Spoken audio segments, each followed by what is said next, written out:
खानापूर तालुका दक्षिण सोलापूर येथील संगय्या स्वामी यांचे घर मंगळवारी पहाटे भीषण आगीत जळून खाक झाले असल्याची माहिती गावकऱ्यांनी फोनवरून MK फाउंडेशनचे संस्थापक अध्यक्ष महादेव कोगनुरे यांना दिली। तेव्हा स्वतः MK फाउंडेशनचे संस्थापक अध्यक्ष महादेव कोगनुरे यांनी त्वरित जळीतग्रस्त संगय्या स्वामी यांच्या कुटुंबियांची भेट घेत धीर देत सांत्वन केले।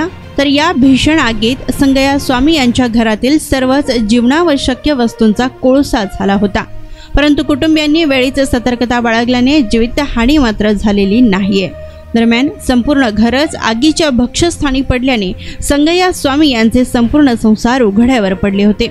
यावेळी संगय्या स्वामी यांना शासनाच्या वतीने मदत देण्याची मागणी गावकऱ्यांकडून करण्यात येत होती। तर नेहमीच अशा अस्मानी संकटाच्या काळात शासनाची मदत पोहोचण्यापूर्वी MK फाउंडेशनचे संस्थापक अध्यक्ष महादेव कोगनुरे व त्यांचा फौजफाटा दुर्घटनास्थळी हजर होऊन मदतीचा हात देताना दिसून येतं।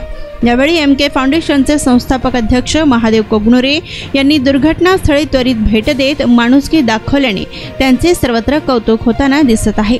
खानापूर येथेच गेल्या अनेक वर्षापासून संगय्या स्वामी हे मंदिरात पुजारी म्हणून सेवा बजावित होते। तर याच भागात संगय्या स्वामी यांचे कुटुंब वास्तव्यास होते।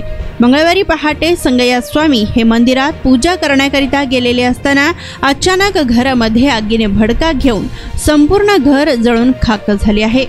आगीने भडका घेतल्याचे पाहून कोणीच घरात प्रवेश केलेला नाही।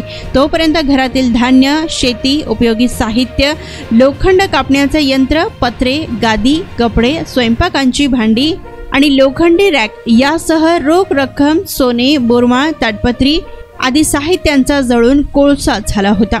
सध्या भीषण पाणी टंचाई असल्याने आग विझवण्यासाठी वेळेवर पाणीही उपलब्ध न झाल्याने आगीत संगय्या स्वामी यांचे संपूर्ण घर जळून खाक होऊन संपूर्ण संसार उघड्यावर पडला होता।